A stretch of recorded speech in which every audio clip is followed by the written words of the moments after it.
Let us take a general look at this topic, quadratic equations. Alright, this topic falls under algebra. Now, quadratic equations is basically an equation in which the highest variable or the highest power of the variable is 2, where you are dealing with powers of or integral powers. What that means, for example, if the variable is x, that means you have x to the power of 0, x to the power of 1, x to the power of 2. Right? That means you have only numbers, or a number times x to the 1 or a number times x to the 2. There's no x to the 3. Those are cubic equation. There's no x to the 1.5 either. It's just whole number powers. Now, what is it that I'm talking about? The general form of a quadratic equation is this. Let me just make a note right here. General form. The general form of a quadratic equation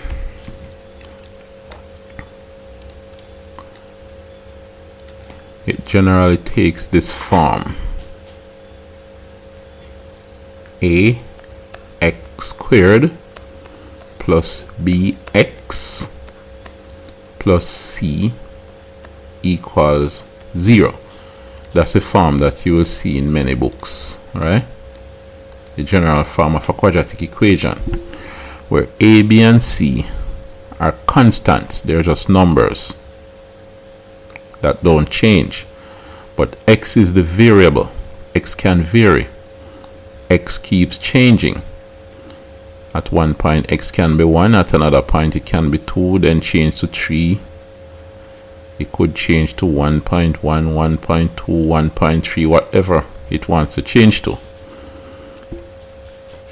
Now, the thing is, a cannot be 0.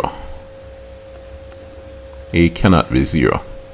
Because if a becomes 0, then what you would get is bx plus c, which is no longer a quadratic equation because it doesn't have the x squared in it.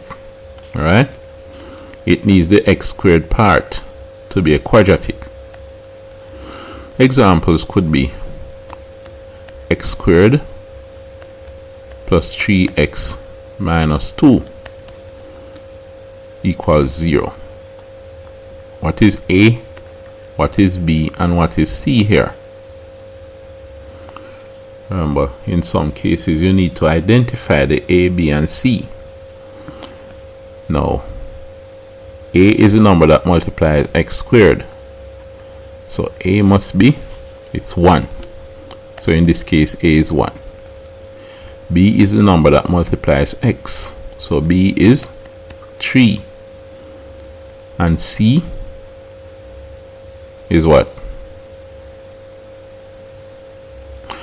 Okay, first of all, c is not 2. If you said -2, you would be right. C is -2, because when you say 3x minus 2 is the same as 3x plus -2, and the general form says bx plus, not bx minus, it's bx plus c. So 3x plus -2. So c is -2 in this case, right? In this example. Alright. Another example of a quadratic equation. It could be 2x squared plus 5x equals 0. That's a quadratic equation too, you know, because it has the x squared part, where in this case a is 2 and b is 5. C can be 0. Alright? C is 0 in this case. C is 0.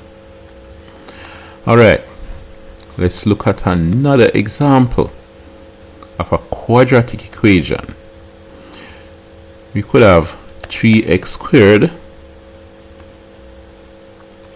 plus 2.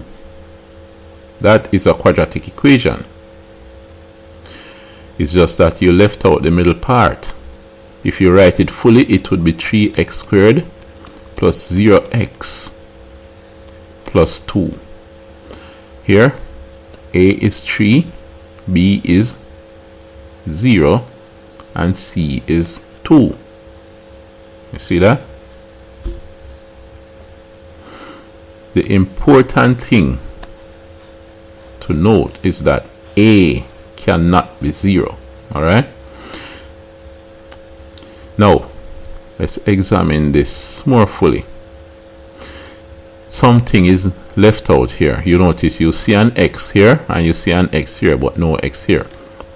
If you should write out all the x's, it would be a x squared plus b x and the power to the power of 1 plus c x to the power of 0 equals 0. Alright? And by the way, if we don't have an equal sign, it becomes an expression.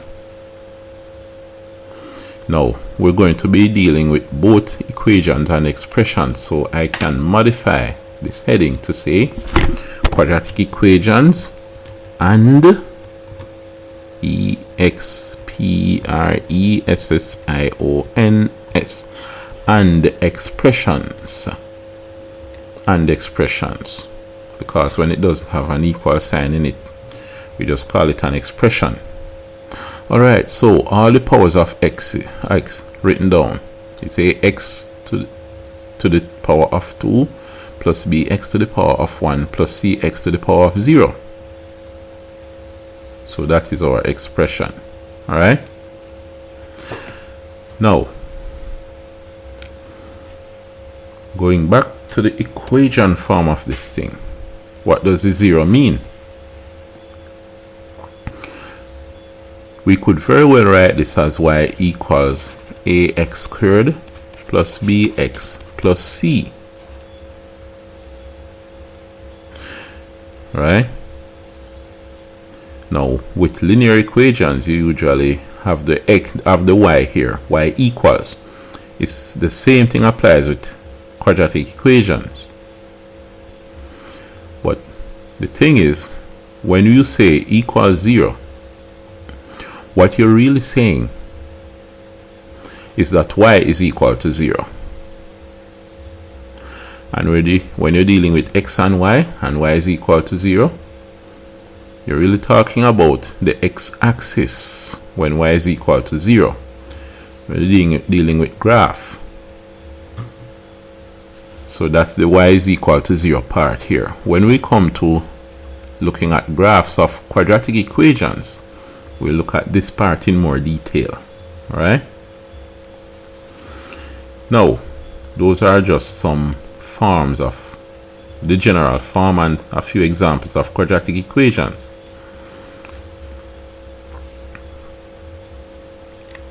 Now, when you are going to solve a quadratic equation, you have 4 main ways that you can solve them, and we're going to look at all 4 in future videos. In other videos we'll look at all 4. Now, one way you can solve it is using factorization. Z for the American, S, no, yeah, and S for the British. Right, you could spell it with a Z or an S depending on whether it's United States English or UK English. Alright, factorization, that's the first method we can use. Another method that we can use in solving it is, let's copy this, paste it, and okay, good. We have our other text box here. You could use, what should I use as the other method now? You have factorization, you have completing the square.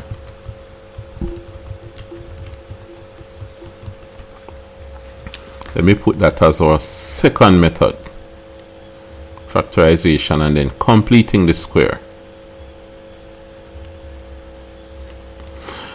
Then you have another method. Now that method is derived from completing the square of the general form, which we're going to be doing later on. Alright? Now that method is called, let me copy. Oh, my problem here is that when I click here for a text box, it takes so long to show up. Alright, the other method is called the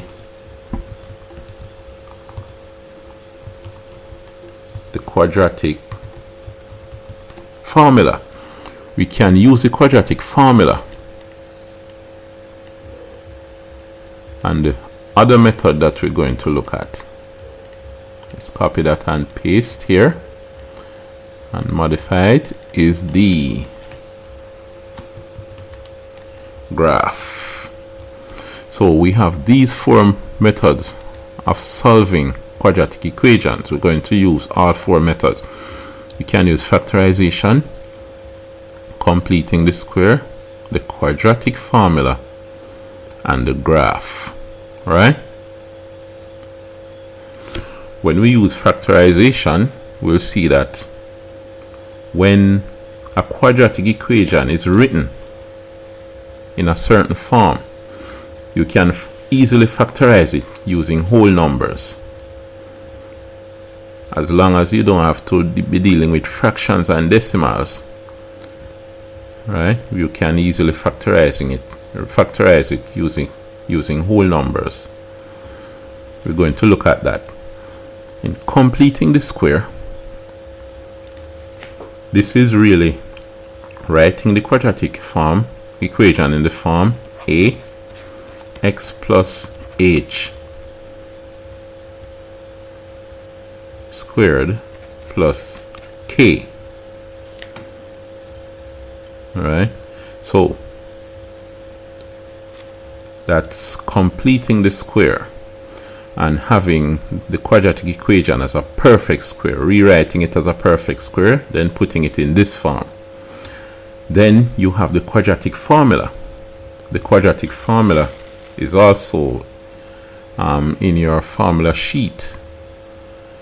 It's really x equal negative b plus or minus the square root of b squared minus 4ac all over 2a, where a, b, and c are these numbers that you will have here, these letters that represent numbers. And then solving it by graph is going to be a matter of having your x and y axis, and you have your curve, whether it's like this or like this, whatever it is, and then you look for where the curve cuts the x-axis or some other line, and then you write down those values. Usually when you get a graph to solve, they will ask you to estimate the value, because the accuracy depends on how accurate you draw your graph, right? So graph is really an estimation. It's not a perfectly accurate solution like when you use a formula. or any of these other methods. Alright, so later on we'll be looking at all 4 methods of solving quadratic equations. So I'll see you in further videos. So